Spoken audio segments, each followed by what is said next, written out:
empty, Tim? Because the atheists are right. Nobody comes here anymore, right? That's right. Not right now. Not when it's closed to the public. Right. Nobody's allowed to come here. Yeah, pretty sad, really. But we just pray that we can reopen soon. So be praying about that. We're going to give you a behind-the-scenes look today at something you would know nothing about when you come to the Ark Encounter. You wouldn't even guess it unless you had obtained one of our study guides, because we're going to talk about Noah language. So is it true we invented, well, not me, but I mean the designers, our artists, invented a Noah language, and it's in various places in the Ark. We're going to show you a couple of places here in the queue lines, and we're going to get in the elevator, go upstairs, and show you a couple of places upstairs, so that when you come to the Ark, you will actually be able to look for this. You wouldn't even really look for it if you hadn't heard about this, and you wouldn't even know what it means. But Noah language was invented, as I understand it, it's a cross between Hebrew and Australian, because that was Noah language before the flood. Is that right, Tim? I think only after the curse is when the Australian part came in. Oh, okay. But, yeah, it's actually what it is. It's what we did for Noah language. It wasn't just artists; it was content people involved as well. We had to make sure we got the spelling correct. Content Yeah, we had to manager, make sure the spelling was correct. Otherwise, if it was Alan, the kids would have no hope of translating this. Yes, that is true. So, Alan, what's your position? I'm a production designer.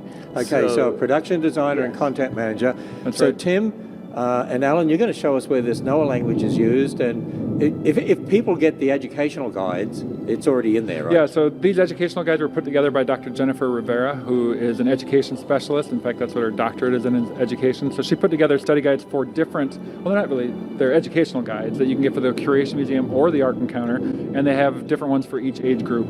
And so in here on page 30, there is the key, or the That's decoder. the key. That's the decoding page. So if you go there, you can see all of the different symbols. So there are 37 symbols, 26 different letters that correspond to English, and then there's one for a space, and then there's 10 numerals. And so we can, what we did is we wrote things out in English, and then Alan translated it into Noah language and wrote it right to left. So it goes right to left like Hebrew goes right to left. And actually, this is in a number of exhibits, and people would just look at it and say, oh yeah, it's some, the artist just drew some nice things, but it's actually a language. Right, you can go through and you can translate everything. They have real meaning to each of the things, and they usually fit the context. Sometimes it's a little bit goofy for what they did, or just a little note from a family member to another person. But Alan, if you in other words, they hid some messages in, Right. in it, yeah, just for fun.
Yeah, I mean, as we laid out these exhibits where the family has been Noah's family, we wanted to have a layer of detail that would express what they're thinking, what they're doing. And so this Noah language was something that we wanted to just have as an added layer. If you go past it fast, it'll just look like a note. But if you have the time to slow down and decode it, it's a really fun activity and will give you more of a sense of what's going on in Noah and his family. And that's just one of the activities in the educational guides. Exactly. So yeah, we had one of our own graphic designers did a beautiful job create this typography, and as Tim explained, it's read from right to left. Instead of spaces, there's this space symbol, so there's non-stop characters as you read it. But yeah, it's really cool. So if you want, we can take a look at right behind us. This is by the way, first. just a little point here. No animal could ever invent a language. That's right. Only human beings can do that. Yeah. You mean dolphins didn't do that? What's that? Dolphins don't do that? And apes don't do it. No, they don't. No. Yeah. And monkeys don't do it. Yes, we are made in God's image. Yeah, so we do creative things, really cool things. So yeah, under the ark here, the scenes that we have set up, kind of in the time frame of what we're showing here. This is before the flood. Noah and his family are preparing to get on the ark. So we have construction themes down here. We see some of Noah's drawings that he's done of the ark. And you can see on here, if you were to decode these, you would see 30 cubits by 50 cubits by 300 cubits. There's a fun little note here about watch your fingers as you assemble these pieces. This explains about how the air is going to catch this bow fin. So yeah, just getting into some of the engineering and some of the fun character of what's going on here. See, a lot of people just walk past these signs and say, oh, yeah, those are nice signs. But those who actually, we have a lot of students and others come and use our educational guides.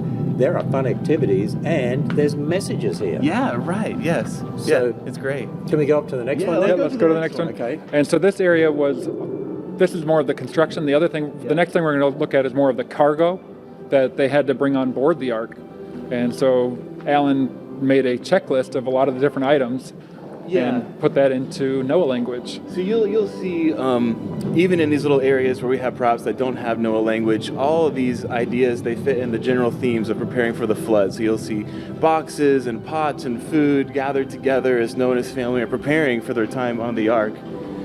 So we're approaching here the checklist desk, and kind of the story here was that we thought someone in Noah's family, one of his sons or daughter-in-laws, they would have been checking off the list of all the things that they want to bring with them. So if you were to come up here, you can see this is all written in what we've called Noah language, but here we have it in English. So grain mix, barrels, pots, grapes, all these different foods that Noah would have brought for him and his family. Wheel carts, which we'll see one being constructed up on deck 2. Iron and bronze, which are mentioned early in the Bible. So yeah, it's just kind of... So get a shot of the sign now so we can see the sign uses the Noah language, and you've got to have the key, you've got to have the code to be able to translate that. And again, that code's in our educational guides. But it's just to show you, when they constructed these exhibits, don't just walk past them and say, oh, that's nice. We wanted you to understand there's a lot of extra things in all the exhibits, and the Noah language is just one of them. Right, we put a detail into all of them, not just the props that are there. In fact, there's reasons for those props, but the signage, everything that we did in there was intentional, and we put a lot of detail into all of them.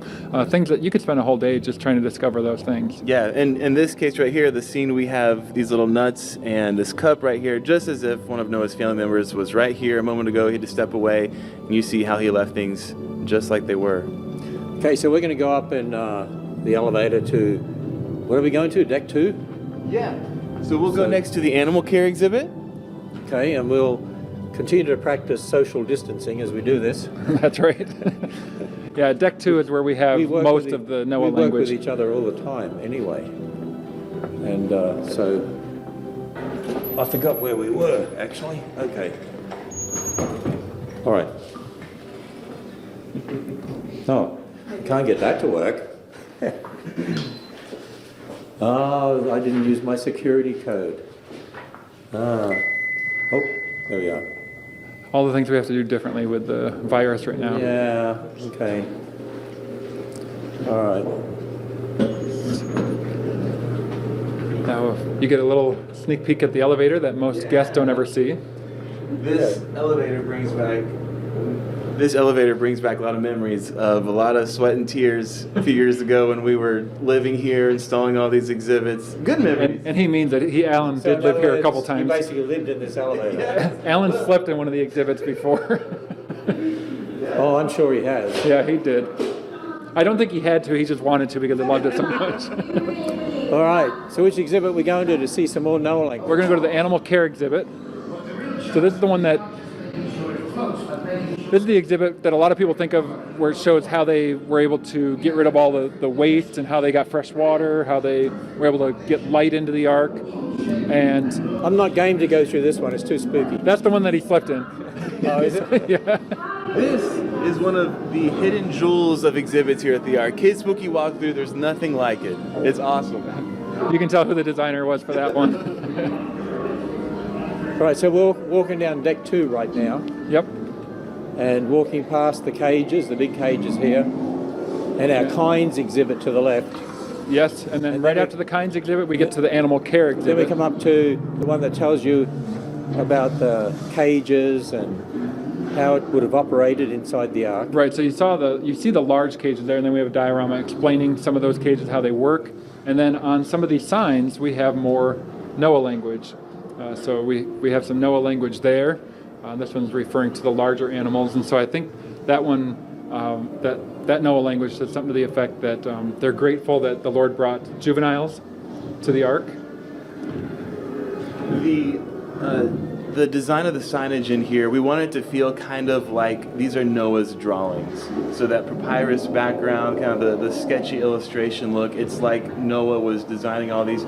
So it just made sense to incorporate some of these fun little personal notes that Noah could have. See, put I on didn't here. even know there was Noah language there. Yeah. I don't think I'd seen that before. Yeah, we have some there. We Yeah, have yeah. some on this one Oh, too. this is more over here too. So this one says, "Sure glad Ham designed these to lighten our workload." They Because didn't say Ken Ham designed these. No, it didn't. We wanted them to work properly. That's true. We had one of our engineers design I am these. not an engineer, Yeah, believe not me. either. But that's what it says there, and so that's one of the things they could do to care for all of the animals. If you have an efficient system, you can do that. This one's pretty basic, and you can kind of guess what it is since these are for reptiles and amphibians. This one says, "Watch out for snakes." And one special note you'll notice in a lot of these illustrations, a handsome gentleman who is demonstrating how to use these things. That's one of our amazing artists, Johnny White. So keep an eye out for him. Where's the handsome gentleman? Right there! Yeah, we have a lot of fun in our design studio.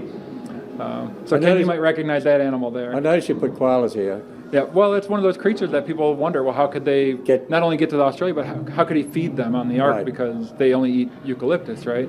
Although they've become very specialized Yeah, now. that's all they eat today. So we've got to remember there's been natural selection, specialization. Yep, and they can eat other foods. They just don't. They Right. choose not to. They choose not to, yeah. So, And then we okay. move on. There's not any more in this part of the exhibit. We need to move into the next area, what we call like But the. I love this exhibit where it shows you how they could get air circulating through the Ark and light And what a lot of people really like is that one where it shows how you get rid of the waste. right. In fact, I have a lot of young people who say that was one of their favorite exhibits. Really? Yeah. And there's a lot of men that have told me that's their favorite exhibit. I like how they show how they get rid of all the animal waste, and whatever reason, that's what catches their Okay, attention. so more Noah language. Where do we get more Noah Now, language? throughout a lot of these working scenes or these areas, there's Noah language woven throughout these. Yeah, I was just going to say, these next 4 bays we've called working quarters. So this is where we see Noah, some of his family members, what it would have been like during the Ark, what their living situation would have been like. How did I find all the animals? Oh, it's an animatronic Noah. That's right, Noah's going to tell It you. wasn't hard to find. He answers the questions. Yes. Since God brought them right to me, just as he said he would. I just wondered when he would send them. We were nearly finished building the Ark when hundreds of spectacular animals arrived.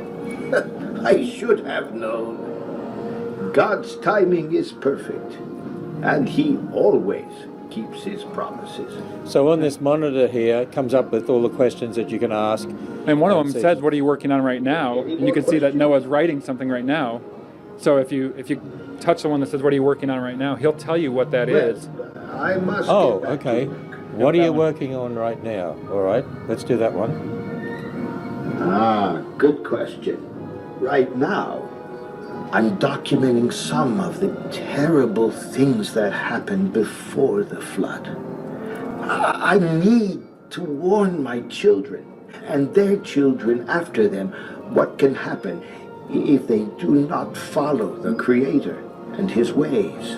So is that Noah language there that he's writing? That is Noah language, and that's actually just taken right from Genesis 6. Oh, is it? Describing some of the wickedness in the world before the flood. Well, there we are. Then over here, we have another desk. We've got back to one of my Noah's sons, perhaps Shem, is keeping track of the animals being cared for. So we have different cages in these columns. It's like an ancient Excel sheet.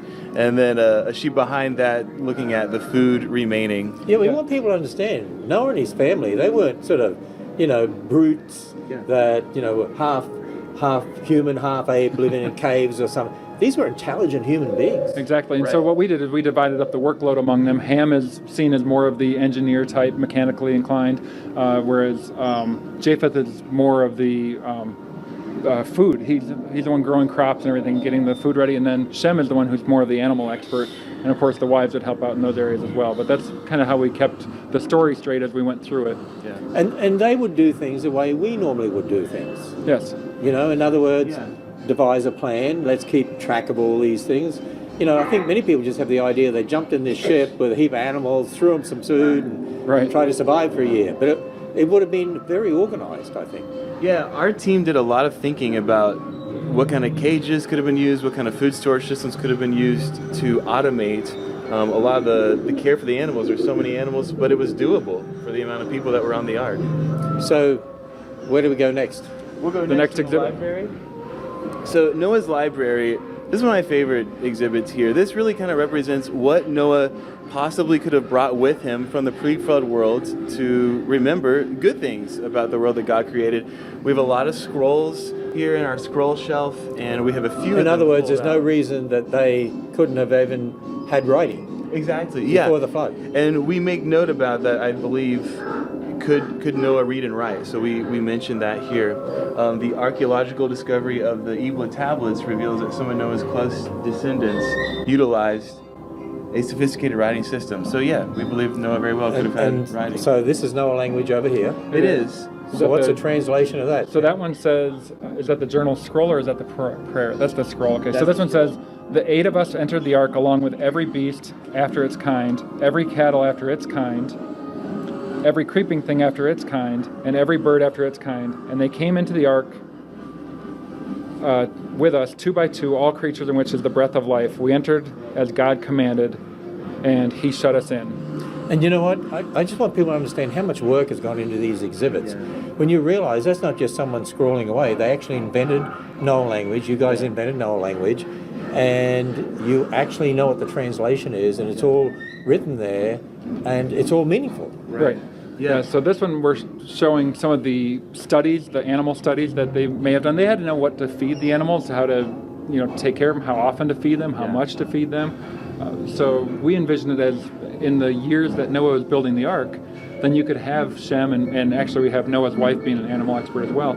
They're studying these creatures, and that way they know how to take care of them. So here's some of their notes for that. And we've got 2 of them laid out there, and there's little notes talking about the different creatures and what to feed them.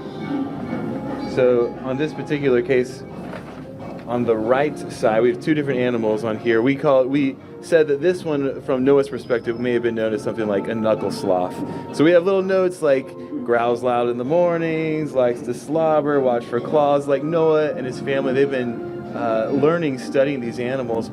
And the way we're trying to set up this scene is that these areas here are full of studies of different animals. So there may be 2 animals on each of these scrolls, and this door has just been opened, it's been unlatched, and they've just pulled this scroll out. Maybe You've got titles for the shelves up there. Yeah, so we have titles. Not only are there animal studies, there's plant studies, there's family records, there's mechanisms, ship drawings, heroes of old, stories, things like that throughout here. So we're thinking Noah and his family, they've done a lot of thinking, and they've brought along with them much of what they've learned. And then, back in that corner we have a woven genealogy.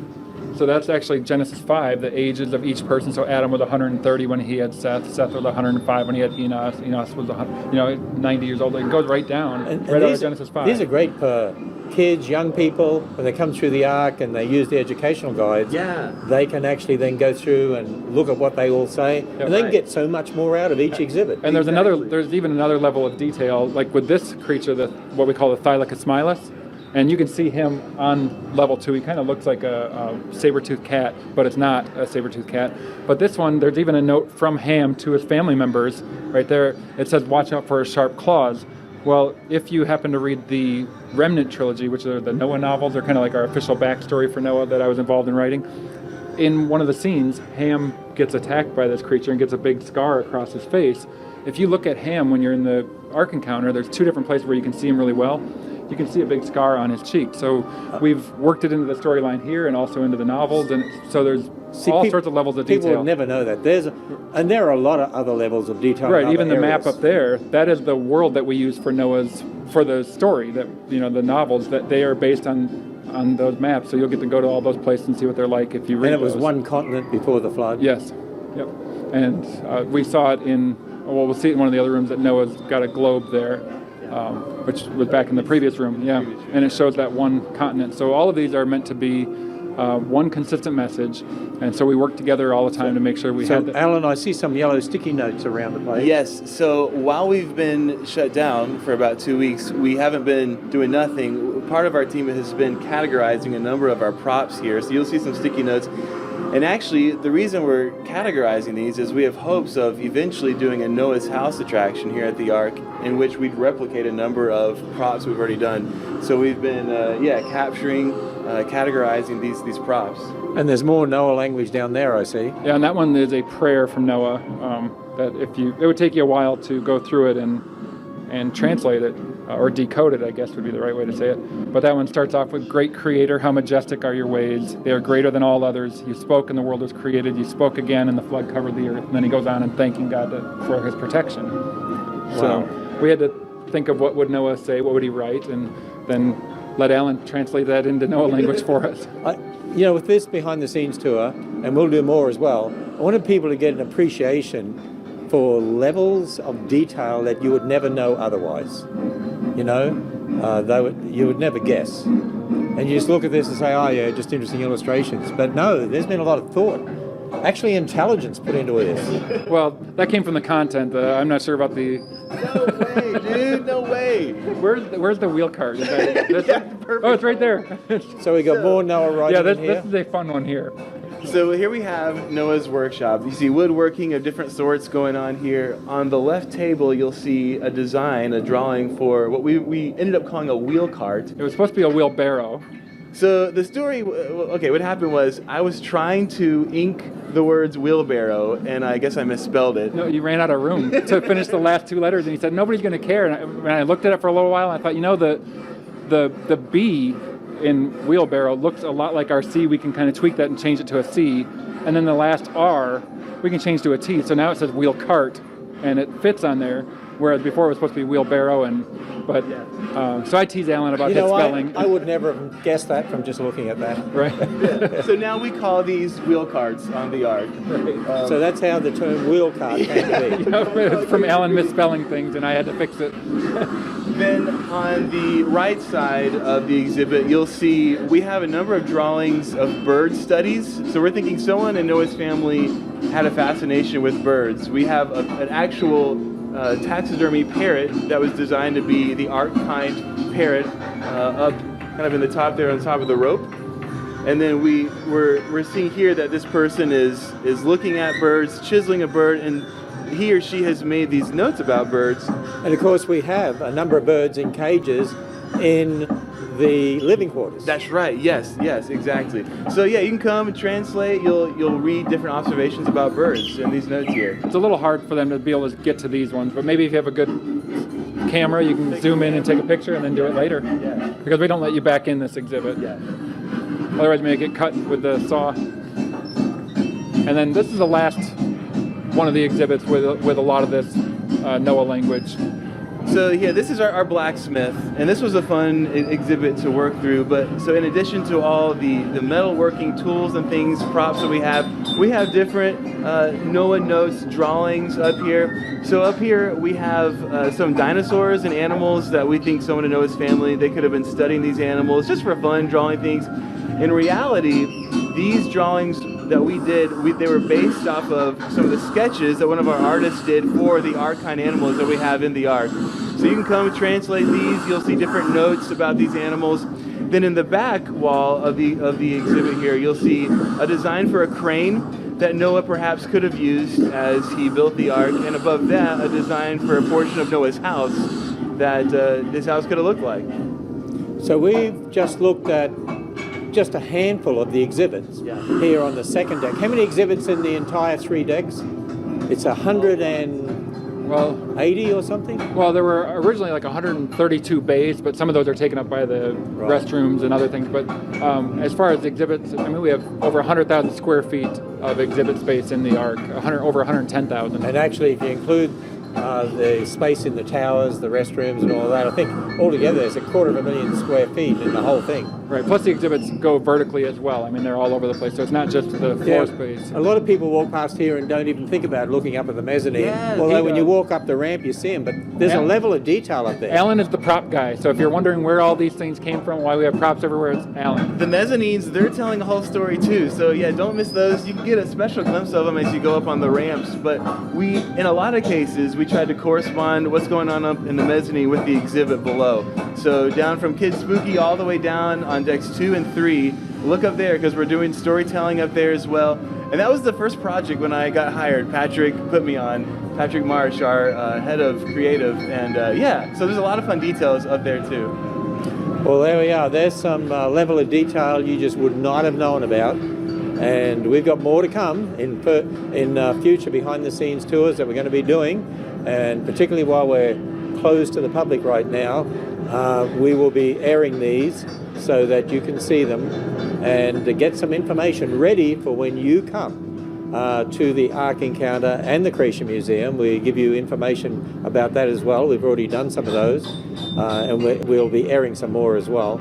So, wow, there's so much here. There is, and Alan may not be able to spell prop correctly, but he sure can design them. Sure can design stuff, yeah. Well, I hope you enjoyed this behind the scenes.